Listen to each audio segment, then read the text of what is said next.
Ողջույն հարգելիները, շնորհակալություն եմ հայտնում, որ միացաք մեր չորեքշաբթի օրվա Աստվածաշունչի սերտողությանը։ Ինչպես որ գիտեք, չորեքշաբթի օրերը մենք հատկացրել ենք հին կտակարանից ուսումնասիրություն կատարելու եւ արդեն բազմաթիվ ամիսներ է, որ առակների գրքից ենք սովորեցնում։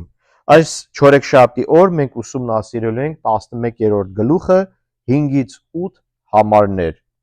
Անվանել ենք այսօրվա սերտողությունը պարկեշտների արդարությունը։ Ուրեմն մինչև սկսելը, ինչպես միշտ, մեր խրատն է, մեր խնդրանքն է, որ դուք բոլորդ, ովքեր որ դիտում եք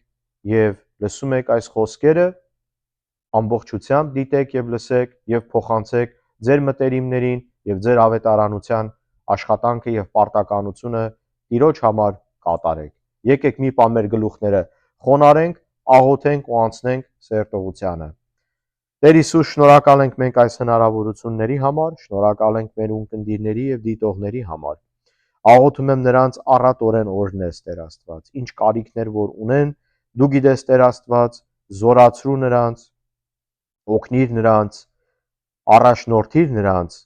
եւ մեզ բոլորիս իհարկե, որ քո խոսքերով աշակերտվենք, քո կամքի մեջ մնանք եւ մինչև վերջ կայուն մնանք հավատքին եւ արժանանանք մենք Տեր Աստված, Տեր քո փառքին։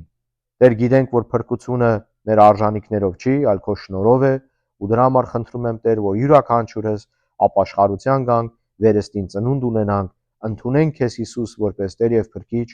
եւ Տեր դու բնակվես մեր սրտում։ Աղոթում եմ Հիսուս այսօրվա սերտողության համար,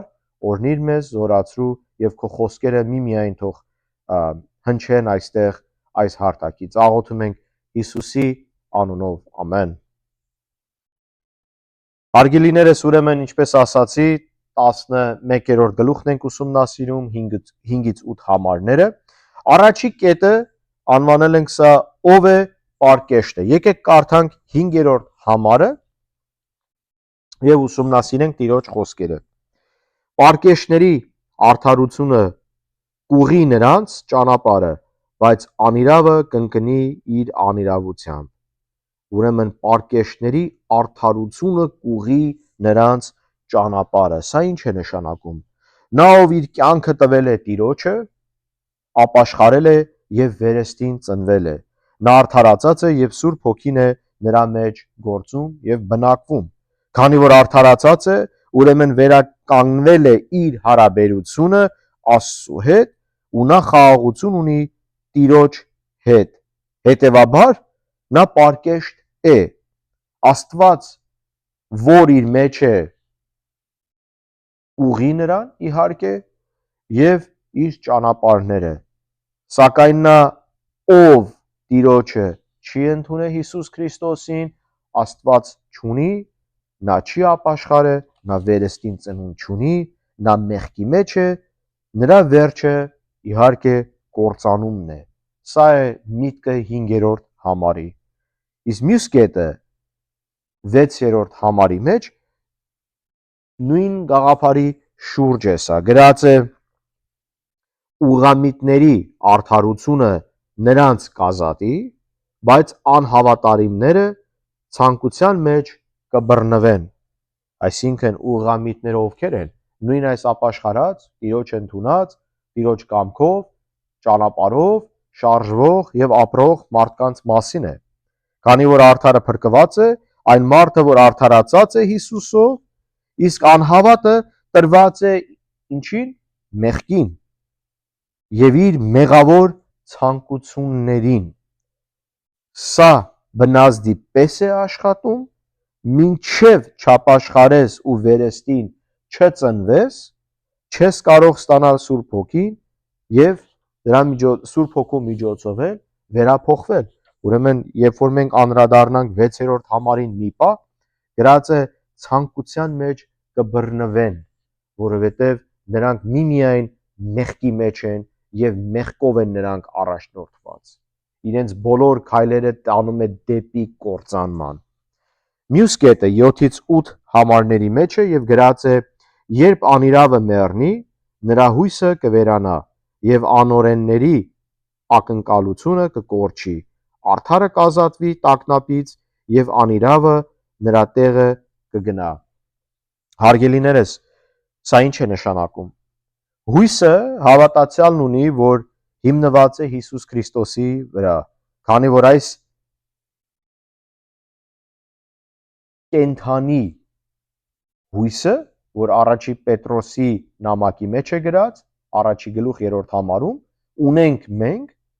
մեր համար զորություն է, որովհետև մենք գիտենք, որ Տիրոջն ենք միանալու, բայց ասեմ, անհավատը ինչ հույս ունի։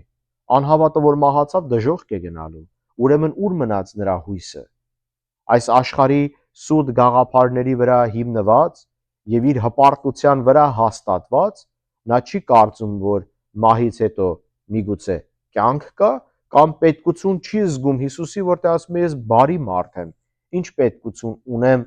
ավելնորդ գաղափարի, որ ես ոչ մեկի ոտքը նույնիսկ ասենք չեմ տրորել, այլ ինչու պետք է Աստված, եթե նաև այդքանն էլ հավատում է, հա, որ իրան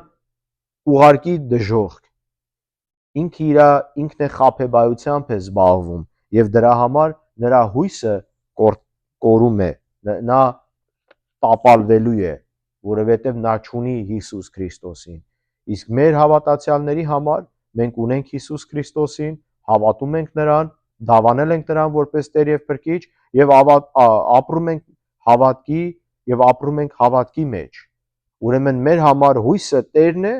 եւ այս կյանքից հետո հավիտենական կյանքն է։ Դրա համար մեր հույսը երբեք չի կորի, իսկ անհավատը չունի դա։ Ուրեմն ինչ կարող ենք մենք հասկանալ այս համարներից։ Առաջինը, որ հավատացյալը հույս ունի, հավատացյալը պարկեշտ է, հավատացյալը արդարացած է եւ հավատացյալը Տիրոջ կամքի մեջ է։ Իսկ հակառակ դեպքում անհավատը մեղքի մեջ է, հույս չունի, մահից հետո էլ դժոխք է գնալու։ Առակների գիրքը մեզ այս իմաստությունն է սովորեցնում, հատկապես այս համարների մեջ, եւ կարևոր է եւ անհրաժեշտ է, որ բոլորս պետքությունը հասկանանք փրկության եւ կարևորագույն կետը փրկության, անհրաժեշտությունը Հիսուս Քրիստոսին ընդունելու, որպեսզի մենք ապաշխարենք ու փրկվենք, որովհետեւ հակառակ դեպքում մեզ սպասվում է գեհենի կրակը։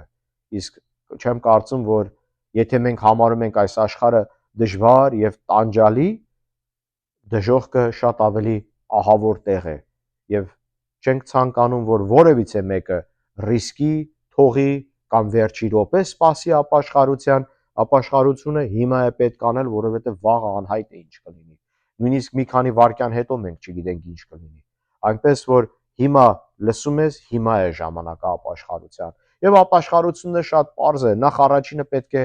ընդունես Հիսուսին որպես Տեր եւ Փրկիչ, պետք է նրան հավատաս,